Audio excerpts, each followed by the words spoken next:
Here the question is, a particle moving with a velocity v vector is acted by a three forces shown by the vector triangle PQR. Here there are the three forces direction acting on the particle. The velocity of the particle will be what? Whether it will be remains constant or increases or decreases, that one we are going to analyze it in detail. In this problem, it is given the particle is acted by a three forces. What would be the velocity, whether it is constant or it is moving with increased velocity or decreased velocity. For finding that, we want to calculate the resultant force acting on the body. So here it is given that is a force P is acting at the point P is acting in this direction. The R force is acting the hypotenuse. It is acting downward. It is Q. So I don't know what is the magnitude of the force along this direction. You can call that force is small f. The even this magnitude would be equal to this magnitude, that because both of them are having equal length, that force is also equal but acting a different direction. This is the resultant force. The hypotenuse force is acting along this direction. Once if you want this magnitude, using the Pythagorean theorem, we can do the evaluation. That would be equal to the adjacent square plus opposite square is equal to hypotenuse square. So the if you want the magnitude of the q or the pq direction, that would be equal to square root of adjacent square plus opposite square. That would be equal to square root of 2 times f. That would be because if you are taking the 2f square root get cancel, it's a square root of 2 times f.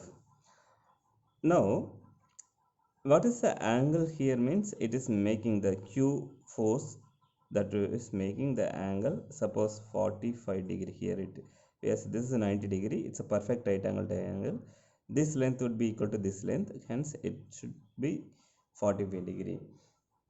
So now the resultant force we want to calculate acting on the body, that would be equal to suppose the if the object is present, the P, the arrowhead represents the P that is acting in this direction P. The Q is acting in this direction, the force Q, but F is acting in this direction. That sorry, R is acting in this direction. This is R. The Q hypotenuse is acting this direction. What would be the resultant force? You can call this is a F equal to F1, this small f equal to F2, this is equal to F3, the square root of 2f. So the net F resultant F net would be equal to F1 plus F2 plus F3. We want to do, we know F1 F2 are acting. Suppose if you take the coordinate axis, this is x axis, this is y axis. The F1 is acting due to the negative x axis, so you can call that is minus f, because along the negative x direction, or you can call it's negative x direction minus f.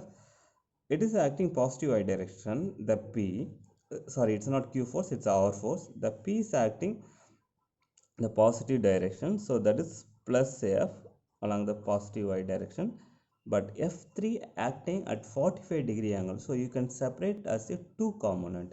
So one is the horizontal component, this is one. The another one is the vertical component.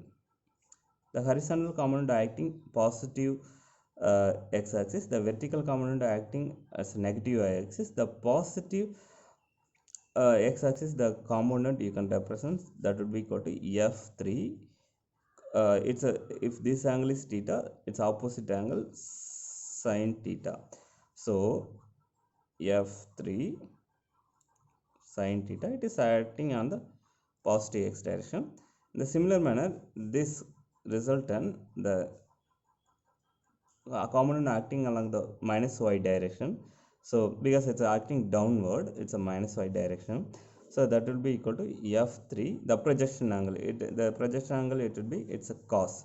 So F3 cos theta, the y vector. So, so these are the different angle of acting, the different forces are acting. So minus F x plus F y. F3 is nothing but square root of 2F sin theta. Theta here it's 45 degree. So sin 45 is 1 by square root of 2. Here theta we have taken as 40 degree. Sin 45 1 by square root of 2 x minus F3 is square root of 2 F cos 45, because here theta is 45 degree. Cos 45 also 1 by square root of 2. If you are cancelling this square root of square root of 2, then minus F x plus F y direction plus F x direction minus F y direction. Hence the plus of minus of will get cancelled along x as well as y. The resultant force acting on the object, it will be 0. So the if the net force is 0, that means the acceleration acting on the body in general, the force is represented by the mass time the acceleration. The acceleration would be 0 acting on the body. That means the velocity will be constant. dv acceleration can be represented by dv by dt. So dv by dt is 0. So that means the velocity is constant. If the constant, if you are differentiating, it will give 0. So dv by dt equal to 0 means its velocity of the object is constant. From the above discussion, the force is 0, the acceleration would be 0, then the velocity will be remains constant. If acceleration goes to 0, only the thing, if the velocity will be constant only, then that time the acceleration goes to 0. So the option would be the